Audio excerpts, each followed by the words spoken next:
आवाज़ व पेशकश डॉक्टर इमरान साहिर।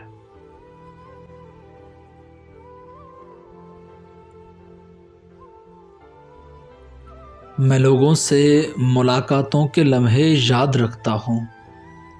मैं चेहरे भूल भी जाऊँ तो लहजे याद रखता हूँ।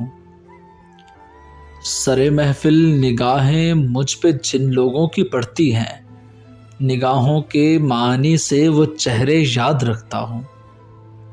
ज़रा सा हट के चलता हूँ ज़माने की रिवायत से, कि जिन पे बोझ मैं डालूँ वो कांधे याद रखता हूँ।